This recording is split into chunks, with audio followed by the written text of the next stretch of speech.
Hi friends, ఎలా ఉన్నారు మీరంతా? నేనైతే చాలా బాగున్నాను. ఈ రోజు సరికొత్త వీడియోతో మళ్ళీ మీ ముందుకు వచ్చేసాను. అదేంటనుకుంటున్నారా, ఈ రోజు నేను మా ఇంట్లో పెసర పునుకులు మరియు రొయ్యల కర్రీని ప్రిపేర్ చేస్తున్నా. చాలా మందికి ఈ రెండింటి కాంబినేషన్ తో కర్రీ ప్రిపేర్ చేస్తారనే విషయం తెలియదు. అలాంటి వారు ఎవరైనా ఉంటే ఐ హోప్ ఈ వీడియో మీకు చాలా యూస్ఫుల్ అవుతుంది. కావాలంటే ఒకసారి మీరు ట్రై చేయండి.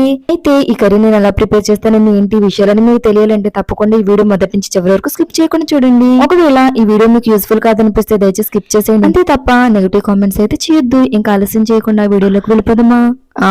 ఫస్ట్ వచ్చేసి నేను ఒక చిన్న గిన్నెలో రొయ్యలను అయితే తీసుకున్నానండి. ఇవి ఎండు రొయ్యలు. ఫస్ట్ అయితే వీటిని ఎలా క్లీన్ చేస్తున్నాను ఏంటనే విషయాన్ని మీతో షేర్ చేస్తున్నాను. వీడియోలో చూపిస్తున్నట్లు ఈ రకంగా తల తోక నడున్ని కూడా వేస్టేజ్ అంతా ఇలా క్లీన్ చేసేయాలండి. కొద్దిగా టైం పడుతుంది, అయినప్పటికీ అలా క్లీన్ చేసినప్పుడే రొయ్యలు అనేవి మనకి నీట్ గా ఉంటాయి. ఇవి ఇలా క్లీన్ చేసే లోపు నేను ఫస్ట్ స్టవ్ మీద ఒక చిన్న గిన్నెలో వాటర్ అయితే హీట్ చేస్తున్నాను. ఎందుకంటే నాకు ఇది శుభ్రంగా కడగడానికి నా దగ్గర, లేదంటే శుభ్రంగా తోమడానికి గరుకురాయి అయితే లేదు. సో అందుకని పైన ఉన్న నీచు పోవాలి అంటే హీట్ వాటర్ అయితే పోతుందని చెప్పి కొద్దిగా వాటర్ అయితే హీట్ చేస్తున్నా. అవి హీట్ చేసే లోపు ఫస్ట్ అయితే ఈ రొయ్యలన్నింటినీ నేను శుభ్రం చేసుకుంటున్నా. అయితే చాలా మంది రొయ్యల యొక్క తలకాయ తోకల్ని పాడేస్తారు. అలా పాడేయకుండా రొయ్య పొట్టు పొడాన్ని ఎలా చేస్తారనే విషయాన్ని నెక్స్ట్ మరొక వీడియోలో మీద షేర్ చేస్తాను. చూసారు కదండి, మొత్తం ఎండు రొయ్యలను అయితే నేను సెపరేట్ చేసేసాను. ఇప్పుడు వాటర్ హీట్ చేసేసాను కదా, దీంట్లో పావు టీ స్పూన్ వరకు పసుపుని యాడ్ చేసుకుని దాంట్లో ఇవన్నీ వేసి జస్ట్ 1 మినిట్ మాత్రం అలా ఉంచాలండి. ఎక్కువగా ఉంచితే టేస్ట్ కూడా పోతుంది. సో ఆ నీచు పదార్థం జస్ట్ పోయేంత వరకు అలా ఉంచి వెంటనే నేను కడిగేసుకున్నాను. వీడియోలో చూపిస్తున్నట్లు ఈ రకంగా, ఎందుకంటే చేత్తో మనం తిప్పలేం కదండి వేడి వాటర్ కాబట్టి, అందుకని నేను ఒక గరిటెతో ఇలా తిప్పుకుని నెక్స్ట్ వచ్చేసి 1 మినిట్ తర్వాత దీన్ని అయితే శుభ్రం చేసుకుంటున్నా. శుభ్రం చేసిన తర్వాత ఇదిగోండి ఈ రకంగా ఉన్నాయి. ఇంకా నెక్స్ట్ వచ్చేసి స్టవ్ ఆన్ చేసి నెక్స్ట్ ఏం చేస్తున్నానో చూపిస్తున్నాను చూడండి. ఇప్పుడు ఫస్ట్ స్టవ్ మీద కర్రీకి సరిపడా ఒక మూకుని అయితే నేను పెట్టుకున్నాను. దాంట్లో 2.5 టేబుల్ స్పూన్ వరకు నేను ఆయిల్ యాడ్ చేసుకున్నాను.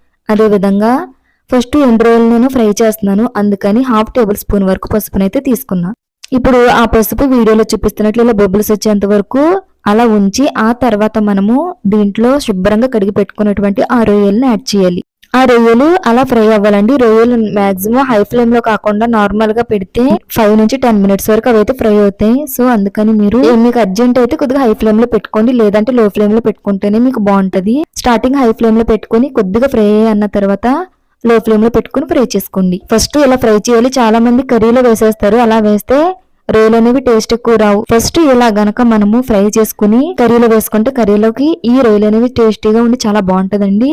చూసారు కదండి, ఈ రొయ్యలు అయితే ఫ్రై అయిపోయినాయి. ఇలా ఫ్రై అయిపోయిన వాటిని నేను ఫస్ట్ ఒక చిన్న గిన్నెలోకి అయితే తీసేసుకుంటున్నాను. చాలా మంది అయితే ఇలానే ఉంచేసి వీటిల్లోనే అన్ని ఫ్రై చేసేస్తారు. అలా చేస్తే రొయ్యలు అనేవి మెత్తబడిపోతాయండి. అందుకని నేను ఫస్ట్ అయితే ఒక చిన్న గిన్నెలో ఇవన్నీ తీసేసుకుంటున్నా. ఇప్పుడు వచ్చేసి అదే ఆయిల్ లో 3 పచ్చిమిర్చి, అదే విధంగా కొద్దిగా కరివేపాకుని, మీడియం సైజ్ లో ఉన్నటువంటి 2 ఉల్లిపాయలు చిన్న చిన్న ముక్కల కింద కట్ చేసి యాడ్ చేశాను.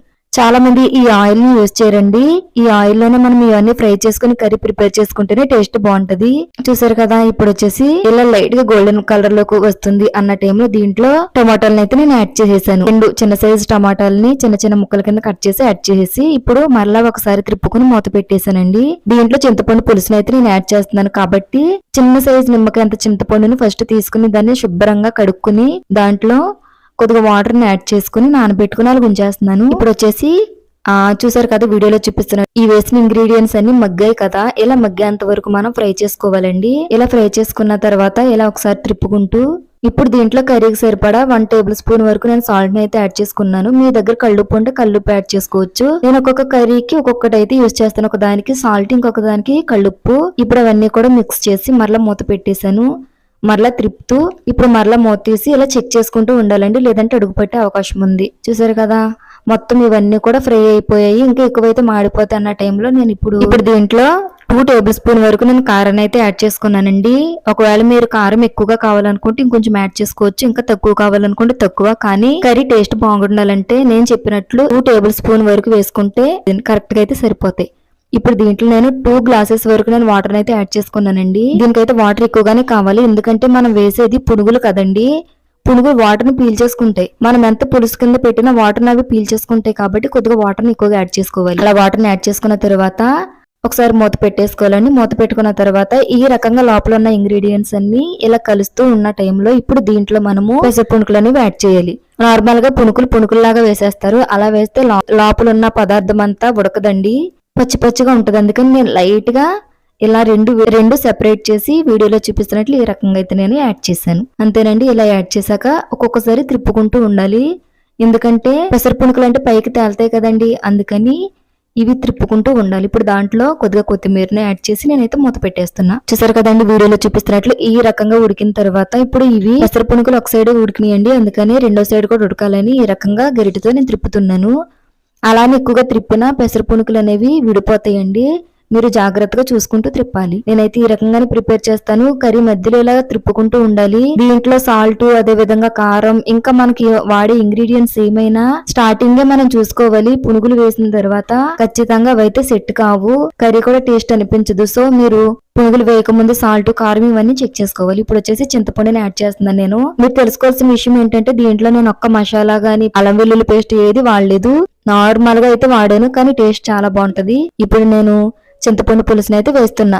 ఏ గ్లాస్ తో అయితే 2 గ్లాసుల వరకు వాటర్ ని యాడ్ చేస్తాను, అదే గ్లాస్ తో సగం వాటర్ ని నేను చింతపండు పులుసు వేయడానికి అయితే యూజ్ చేశాను. చింతపండు పులుసు వేసిన తర్వాత ఎంతసేపు అయితే కర్రీని స్టవ్ మీద ఉంచిన అవసరం లేదండి. ఇప్పుడు వచ్చేసి దాంట్లో ఫ్రై చేసుకున్నటువంటి ఎండు రొయ్యలను అందులో యాడ్ చేసేస్తున్నాను.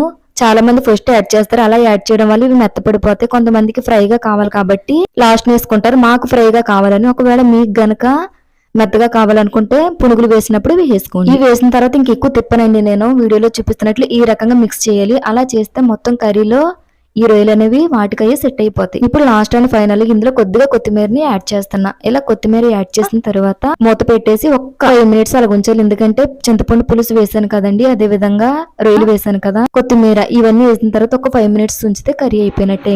కర్రీ అయితే నాకైతే చాలా బాగా నచ్చింది. మేము మా ఇంట్లో అయితే ఇలా ప్రిపేర్ చేసుకుంటాం, మా హస్బెండ్ అయితే చాలా ఇష్టంగా తింటారు. కావాలంటే మీరు కూడా మీ ఇంట్లో ఒకసారి ట్రై చేయండి. అంతేనండి, కర్రీ వచ్చేసి చూసారు కదండి, పునుగులు మరియు ఎండు రొయ్యల కర్రీ నేను ఇంట్లో ఏ రకంగా ప్రిపేర్ చేస్తున్నాను. చాలా ఈజీ రెసిపీ అండి, కావాలంటే ఒకసారి మీరు ట్రై చేయండి. టేస్ట్ అయితే చాలా బాగుంటది. కావాలంటే ఒకసారి మీరు ట్రై చేయండి. ఎలా ఉంది ఏంటనే విషయాలన్నీ నాతో కామెంట్ సెక్షన్ లో షేర్ చేసుకోండి. అలాగే ఈ వీడియో లైక్ చేయండి, షేర్ చేయండి, తప్పకుండా మన ఛానల్ కూడా సబ్స్క్రైబ్ చేసుకోండి. Bye friends.